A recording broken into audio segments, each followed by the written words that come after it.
everyone. For those of you who don't know us, I'm Dave. This is Gabe and Sal. We are 3 out of Jake's 19 groomsmen.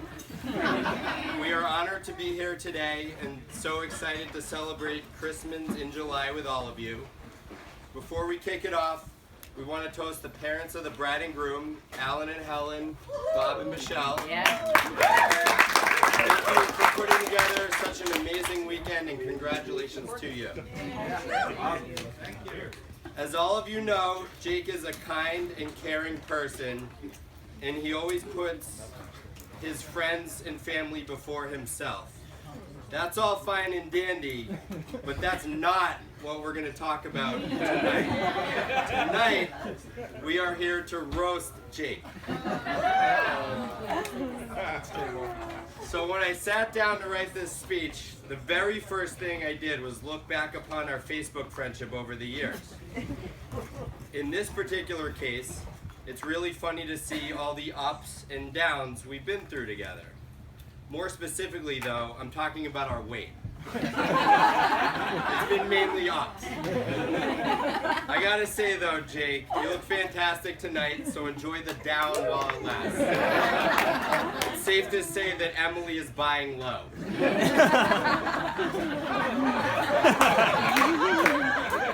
I think I pinpointed the exact moment when his belly started to grow. I'm pretty sure it was that year that Jake started living with Neil.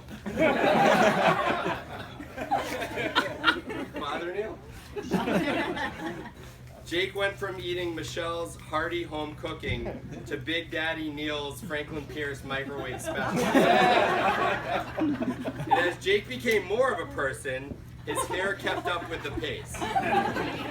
It's almost as if, as the surface area grew, the back hair grew twice as fast.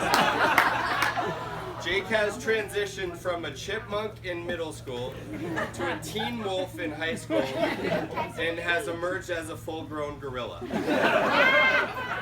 It's a escaping thing. Considering Jake's back hair grows at such a rapid rate, we recently started a charity similar to Tom's shoes in his name. It's called Jake's Coats. Every time Jake shaves his back, a small child in Africa gets a tiny fur coat. By the way, how many people in this tent here have actually shaved Jake's back? I'm gonna say at least 5. 5?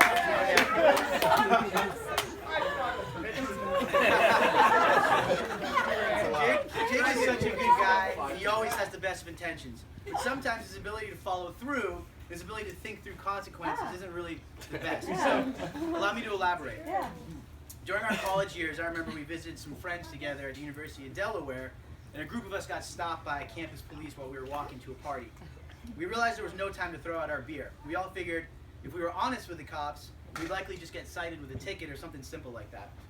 Jake, on the other hand, holding the one bottle of whiskey, thought it made more sense to get rid of the evidence. As usual for Jake, that meant consuming it. Because the rest of us were honest, the cop just made us pour out our beers.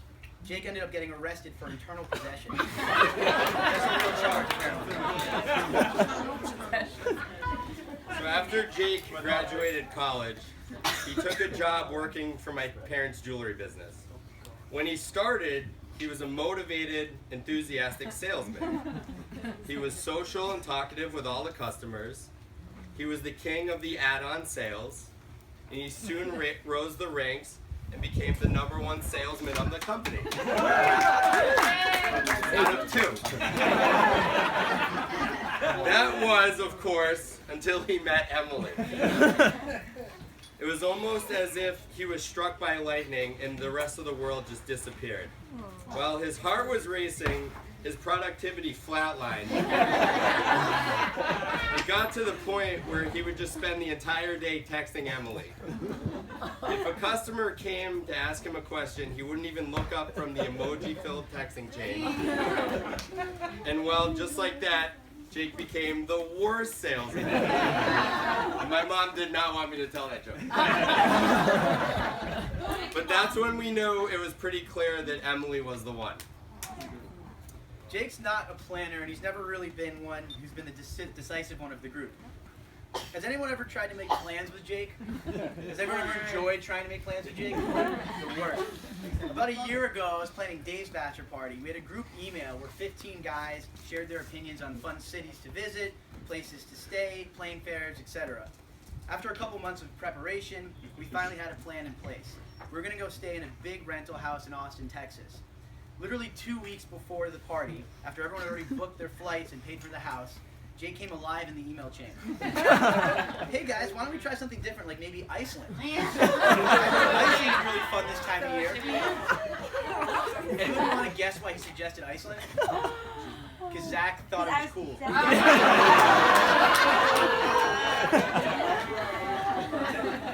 That's true.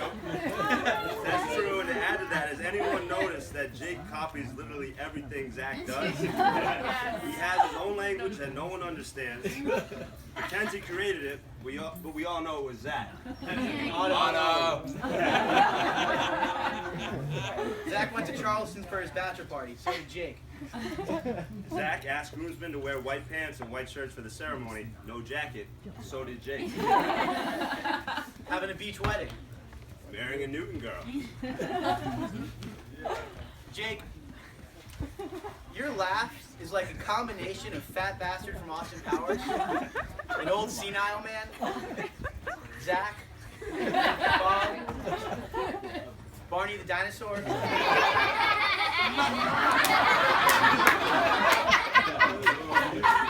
might need some earbuds right now. And the sounds I imagine Chris Farley used to make while making love. It goes a little something like this.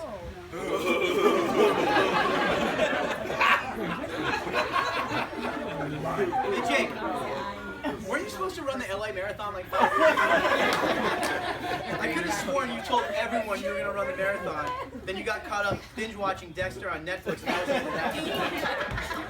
You had the right type of dedication. It was just the wrong type of marathon. Here in the last 26 seconds. On DVR. That's true, yeah. Hey, by the way, do you guys know Jake plays baseball? I can tell you his stats from every game without actually having attended any of them.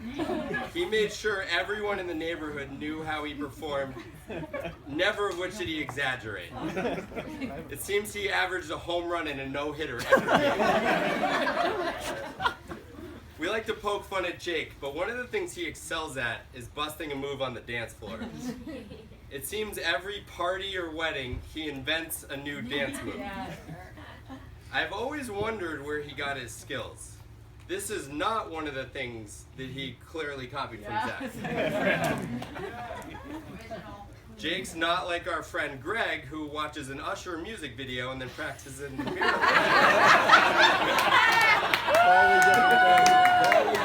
Bob has rhythm being a drummer, but I'm not sure that that's the source. It wasn't until my wedding last August that I learned that he got them from his mama. Michelle tore up the dance floor, landing herself the MVP award for the night. And I'm excited to see what new moves will be conceived tomorrow. Can I have a mic? 1 second. I need that Usher video quick. Guys, thank you very much. For those of you who don't know me, my name is Mike Salamone, Jake's longtime friend, teammate, dance floor partner, video game dueler, McDonald's drive-thru frequenter, and microphone checker. As the only two non-Jewish guys in our group of friends, I'd also like to point out that Jake and I were once bar mitzvahed together by Rabbi Dave Potter and Cantor Gabe Tepero in 2009 at a bar on Canal Street. That night he became known as Jake Juman, but the first memory I have of Jake, I didn't even know his name. So I've known him a little longer than these guys, back to our elementary school Rugrat days, so I gotta just go into one quick story. It's a true story. We were in 2nd grade, and he was streaking down the hall at the lower level of Mason Rice Elementary School. And I'll never forget it because Michelle was trying to keep up after him. And he was pleading. He was saying, "Mom, can we please go to Mickey D's? Can we please go to Mickey D's? I want to get a Happy Meal." And he had this big grin on his face, just lit up the whole hallway. And I remember it because I'd never heard of McDonald's referred to as Mickey D's, a term he probably got from Zach. But I made the connection when he said he wanted a Happy Meal. And I swear he must have got that Happy Meal because I think he's been happy ever since, and Emily has just added to that. Needless to say, we became good friends after that day at Mason Rice. And when we were in 3rd grade, Jake always had the freshest kicks. And even in the 4th grade, most notably the Penny Harderies, every basketball season. Pretty sure those were inspired by Zach. In 5th grade, Jake regularly serenaded all the girls, lunch ladies, female teachers, female bus drivers at Mason Rice with Shaggy's Mr. Boombastic. Mr. Lover Lover. Hey, which was probably Zach's CD as well. And by the time we got to middle school, Jake had perfected the visor and sleeveless bubble jacket look. I'm not sure if that was inspired by Zach, but the diamond earring he regularly wore with the ounces of Cool Water cologne were definitely Zach's hand-me-down. and then in the fall of 1999, we finally got to high school, and I'm not sure if Jake introduced himself as Zach's younger brother to every girl he met. He probably should have. And I don't know if Jake introduced himself to every teacher he met as Zach's younger brother, but he probably shouldn't have.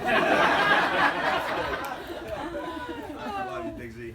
And Em, as you already know, you found yourself a great teammate. Jake's someone that can make any event a happy event, any dance move a happy dance move, any dog a happy dog, and of course, any meal a happy meal.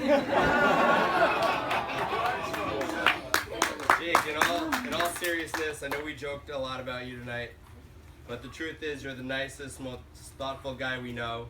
You found the perfect match in Emily. We know the two of you are going to make a beautiful life together. If I can offer one piece of advice, always listen to Emily, because she's the one that's going to be holding the razor and shaving your back.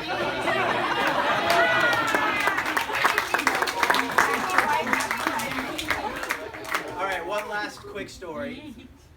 Over 7 years ago, I was living in San Francisco, and Jake asked me to come down to LA where he was going to be visiting this girl, Emily, who we really liked, for the weekend. My then girlfriend, now wife, Jess, and I decided to drive down and make it happen. When we arrived, Jake and Emily told us that the day before, Jake had officially asked Emily to be his girlfriend. At one point, Jake pulled me aside and asked if I had dropped the L-bomb to Jess. Sounds like you guys are aware, but for those of you that aren't aware, the L-bomb refers to saying I love you to somebody for the first time. Jess and I had been dating for 5 months, so I told Jake, while I was thinking about it, I thought it was a bit too soon. Jake looked at me, big goofy grin on his face, and he said, I think I'm ready to say it to Emily. Naturally, I thought it was a bit too quick, but it was clear Jake had made the right decision. Jake, I know we give you a lot of grief tonight about how bad you are at making plans, but Emily, I think since the moment he first saw you, Jake knew this was always going to be his plan. So if everyone could please raise their glasses to a lifetime of health, happiness, and smiles. To Jake and Emily. Cheers.